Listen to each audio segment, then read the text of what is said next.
আসসালামু আলাইকুম। আশা করছি সকলে সুস্থ আছেন। আমি আজকে তৈরি করব আমাদের গ্রামের ফুল পিঠা। এখানে নিয়ে নিয়েছি চালের বাটা, ময়দা, চিনি এবং রয়েছে ডিম। তো আমি এখন সবগুলো উপকরণ একসাথে মিক্স করব। এর জন্য প্রথমে নিয়ে নিলাম চালের বাটা, ময়দা, চিনি,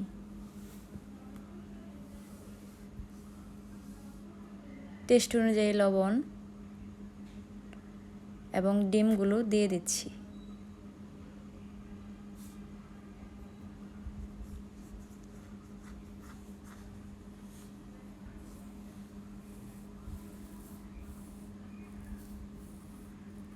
এখন সবগুলো উপকরণ আমি একত্রে মিক্স করে নেব।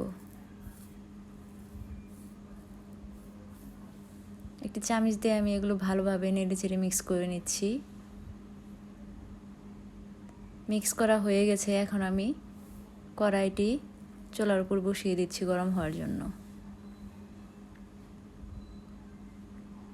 কড়াই গরম হওয়ার পর আমি তেলটি পরিমাণ মতো ঢেলে দিচ্ছি।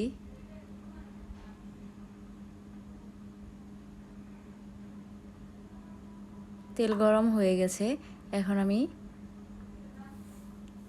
পিঠাগুলো দিয়ে দিচ্ছি তেলে।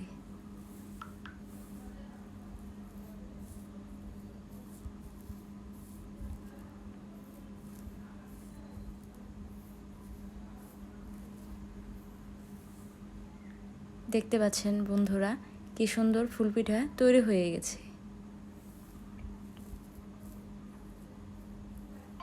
তো এটা আমি তেলে ভালোভাবে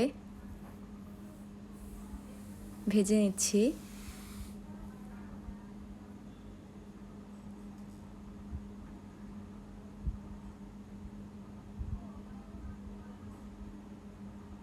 দেখতে খুবই লোভনীয় লাগছে। চাইলে আপনারাও বাসায় ট্রাই করতে পারেন। এটি খেতে খুবই সুস্বাদু। Thank you for watching.